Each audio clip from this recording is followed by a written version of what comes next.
fevereiro de 2026. Esse mês não seria só mais uma folha no calendário, seria um ponto de inflexão, sabe? Capaz de definir a próxima década. E olha, o nosso trabalho aqui hoje não é só, sabe, listar o que vai acontecer. É que não são eventos isolados. É quase uma sequência, uma história em 3 atos. Primeiro, uma consolidação do que passou. Depois, um chamado à ação. E, por fim, uma grande reinvenção. Nossa meta é entender o que essa sequência quer dizer na prática, tanto para decisões pessoais quanto para estratégias maiores. O que chama atenção, e o motivo de todo esse foco, é uma convergência rara de energias. Pensa assim, é como se vários ciclos importantes que normalmente correm em paralelo decidissem se encontrar no mesmo ponto. Temos o fim de um ciclo de 7 anos de grandes chacoalhadas, a chegada de um mestre de obras cósmico num signo de iniciativa, um reset coletivo e a energia de um ano que promete acelerar tudo. A tempestade perfeita para a mudança. Ok, essa imagem da tempestade perfeita já deu tom. Então vamos por partes, seguindo essa lógica dos 3 atos. O primeiro é a consolidação. Os materiais falam em encerrar um ciclo de 7 anos de disrupção que estaria chegando ao fim bem no comecinho de fevereiro. O que foi essa disrupção, afinal? Bom, o contexto principal aí é o planeta Urano, que passou os últimos 7 anos no signo de Touro. Urano é o planeta das surpresas, da revolução, do vira-mesa. E Touro lida com o que a gente considera estável, valioso. Dinheiro, recursos, segurança, até nossos valores pessoais. Então, nos últimos 7 anos, Urano basicamente promoveu um terremoto nessas áreas. Ele forçou todo mundo a reavaliar o que é segurança de verdade, o que tem valor real.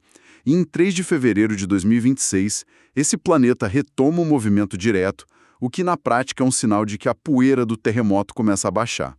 A fase de caos diminui e a pergunta passa a ser: ok, o que sobrou em pé? O que a gente constrói a partir desses escombros? Gosto dessa analogia.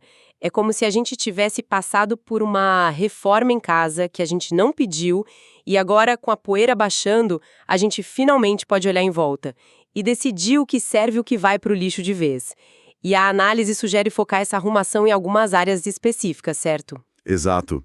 Eles destacam 3 pontos principais. O primeiro são os valores pessoais.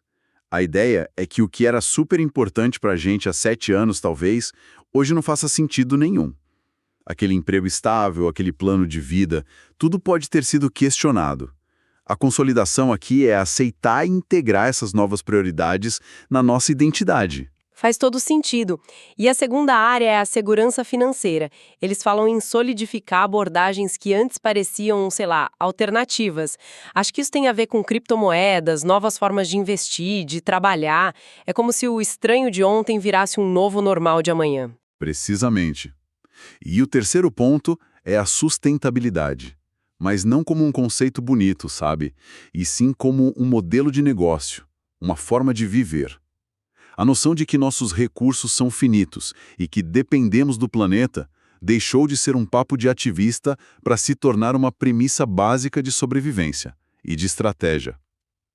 Arrumar a casa nessas 3 áreas é o primeiro passo. O que eu acho fascinante é que essa consolidação não é um ponto final. Não é pra gente sentar e relaxar. Na verdade, é o contrário. Tem uma frase na apresentação que diz que a consolidação dos novos valores estabelece o cenário para a fase seguinte, a necessidade iminente de agir. Ou seja, arrumar a casa é só preparação para começar a construir algo novo. Perfeito. Exatamente isso. Essa consolidação cria o que eles chamam de plataforma de lançamento. É o chão firme que a gente precisa pisar para dar o próximo salto. E esse salto nos leva diretamente para o segundo ato. A ação. E aqui a coisa esquenta. A partir de 13 de fevereiro, Saturno entra em Áries. O relatório é bem direto. Chama esse momento de o fim do tempo da teoria. É uma convocação, quase um ultimato para sair do papel e ir para a prática. É uma mudança de marcha muito clara. Saturno é o planeta da estrutura, da disciplina, da responsabilidade, do do mundo real como ele é. E Áries é o signo da iniciativa, da coragem, do pioneirismo, da faísca que começa tudo. Mas peraí, Saturno é disciplina, Áries é puro impulso. Isso não tem tudo para dar errado? É uma ótima pergunta. Parece que é pisar no freio e no acelerador ao mesmo tempo, sabe? Exato. E essa é a grande questão que a análise coloca. Não é exatamente freio e acelerador. É mais como ter a coragem de acelerar, mas com um plano de voo, com um GPS. A energia de Áries quer começar, quer ser líder. Saturno chega e diz, ótimo, mas qual é a estrutura que vai sustentar essa sua liderança? Qual é o plano de longo prazo? Liderança sem responsabilidade é só imprudência. A combinação exige que a gente construa nossa identidade com base no que a gente faz, não no que a gente pensa em fazer. Entendi. É a diferença entre ter a ideia e, de fato, arregaçar as mangas e construir. A apresentação organiza isso em 3 pilares da nova identidade, o que ajuda a clarear. O primeiro é o protagonismo. E o que me chama a atenção aqui não é só sobre ter iniciativa, é sobre assumir a responsabilidade total. É uma mudança de mentalidade bem profunda, de passageira para piloto da própria vida. Pela ação, ou seja, quem eu sou é definido pelas minhas escolhas e atos concretos. A fase de só explorar ideias, de ficar na teoria, acaba. E o terceiro é a iniciativa estruturada, que é exatamente o que a gente estava falando. A coragem de desbravar o novo, mas com a disciplina para garantir a construção seja sólida. Então, essa primeira metade do mês é um chamado para o fortalecimento individual. A gente consolida nossos valores e depois é convocada a agir com base neles, a construir uma identidade mais forte. Mas protagonistas de quê? É aí que a história fica maior, né? Deixa de ser só sobre o indivíduo e passa para o coletivo. É o ponto de virada da narrativa. A segunda metade do mês é descrita como um ponto zero coletivo. Se a primeira parte foi sobre fortalecer o indivíduo, a segunda é sobre como esse indivíduo fortalecido vai participar da reconstrução do todo. E isso é catalisado por 2 eventos assim gigantescos e simultâneos. O primeiro, em 17 de fevereiro, é um eclipse solar em Aquário. Algumas pontes do passado não serão reconstruídas. Isso é muito forte. Não é sobre consertar o que quebrou. É sobre aceitar a perda e construir algo totalmente novo do outro lado do rio. Essa frase resume o espírito da coisa. Eclipses são sempre pontos de reset, de virada de página. Em Aquário, um signo ligado ao futuro, à inovação, ao coletivo, esse reset ganha uma dimensão social. O desafio que a análise aponta é um paradoxo muito aquariano. Como ser radicalmente autêntico, expressar nossa individualidade única, sem perder o senso de pertencimento e de responsabilidade com o grupo. Como ser uma peça única e, ao mesmo tempo, fazer parte de um quebra-cabeça maior. E como se não bastasse, um eclipse desses, 3 dias depois, em 20 de fevereiro, acontece a grande conjunção de Saturno e Netuno. Aqui a gente tem o encontro do mestre de obras superrealista Saturno com o grande sonhador, o visionário do zodíaco, Netuno. É o encontro do concreto com o abstrato. Um lado Saturno, pedindo estrutura, realidade, bases sólidas. Do outro, Netuno, falando de sonhos, de propósito, de compaixão, daquilo que não se pode tocar. O risco aqui é óbvio. Ou os sonhos se dissolvem diante da dura realidade, ou a realidade tenta estruturar algo tão frágil que vira pó. É o clássico desafio de construir castelos que não sejam de areia. Como os materiais sugerem que a gente navegue essa dinâmica? A oportunidade que eles destacam é a de materializar ideais elevados em estruturas práticas e duradouras. É tipo pegar o sonho e dar um CNPJ para ele. É a diferença entre ter uma ideia genial para um aplicativo que vai mudar o mundo, que é Netuno, e de fato programar, lançar, criar um modelo de negócio e fazer aquilo acontecer, que é Saturno. A mensagem é clara. As novas estruturas que vão surgir, seja um negócio, um projeto social, um novo sistema, só vão durar se tiverem um propósito maior, se forem construídas com empatia e responsabilidade social. E tem um detalhe que a análise chama de fator humano, né? com a entrada de vários planetas em Peixes por volta do dia 18, o que isso significa? Significa que essa grande reconstrução não é um processo frio, mecânico. A energia de Peixes traz intuição, empatia, conexão emocional. É a cola que vai unir tudo isso. Não adianta ter a estrutura perfeita de Saturno e a visão linda de Netuno se as pessoas não se sentirem conectadas àquilo. Esse fator humano garante que o coração esteja presente na nova arquitetura. Certo. Então temos a planta do prédio, o mestre de obras, a visão do arquiteto, mas e a energia para colocar tudo isso de pé? Qual é o combustível para essa construção toda? Boa pergunta.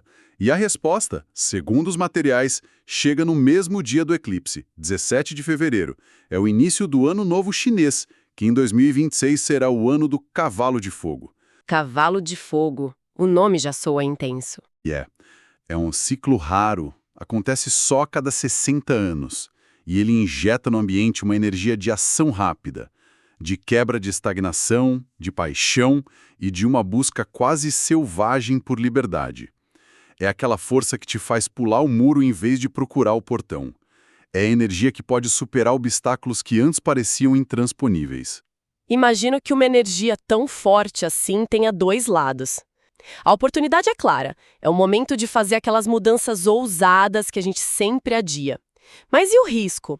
Eles falam em impulsividade, esgotamento, imprudência. É aquela energia de querer fazer tudo ao mesmo tempo e no fim do dia tá exausta sem ter terminado nada direito. Exatamente. É uma energia que, se não for bem direcionada, pode queimar a gente. E é aí que tudo se conecta. A diretriz estratégica fundamental que eles citam é a necessidade crítica de manter os pés no chão enquanto o mundo acelera. E quem nos ajuda a manter os pés no chão? Saturno, o mestre de obras disciplinado que conhecemos no segundo ato. A intensidade do cavalo de fogo precisa ser gerenciada com a disciplina de Saturno. Sem esse direcionamento, é caos. Com ele, é uma força transformadora poderosa. Uau! É muita coisa acontecendo em um único mês. Consolidação, ação, reinvenção e esse combustível todo do cavalo de fogo. Como a gente traduz tudo isso num manual de instruções prático para esse período tão intenso? A síntese é a própria narrativa que a gente construiu aqui. Primeiro, olhe para os últimos 7 anos e consolide o que foi aprendido sobre seus valores e sua segurança. Isso é Urano. Segundo, com essa base, assuma a responsabilidade, seja o piloto da sua vida e comece a construir sua identidade através de ações disciplinadas. Saturno em Áries. Terceiro, esteja pronto para um recomeço coletivo, para deixar ir o que não funciona mais e co-criar o novo com propósito e empatia. O eclipse e a conjunção. E quarto, use a energia extra disponível para impulsionar tudo isso, mas com sabedoria, para não se queimar. O cavalo de fogo. E a parte final dos materiais transforma sua jornada em diretrizes bem práticas, né? Divididas para o indivíduo e para as organizações. Para a liderança pessoal, são 4 pontos. O primeiro é a reflexão, uma revisão honesta de valores e finanças. O segundo, iniciativa disciplinada, escolher um projeto importante e dar o primeiro passo concreto. E esse primeiro passo é fundamental. Saturno não pede a obra pronta, ele pede o primeiro tijolo. Exato. O terceiro ponto é o desapego consciente, identificar e abandonar ativamente um hábito ou crença que não cabe mais no futuro que se quer construir. E por último, gestão energética.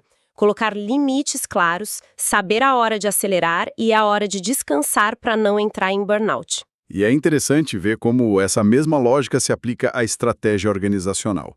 O primeiro ponto é a revisão de modelo. As empresas precisam se perguntar se o jeito que elas geram valor ainda faz sentido.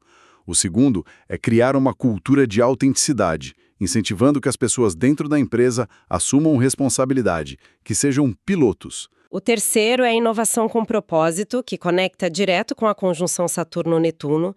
Não basta inovar por inovar.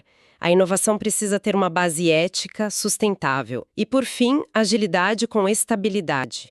As empresas precisam ser rápidas como cavalo de fogo, mas com fundações sólidas como as que Saturno exige.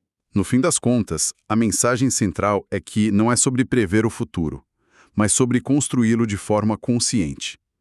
As decisões e ações tomadas nesse período, segundo a análise, não são corriqueiras.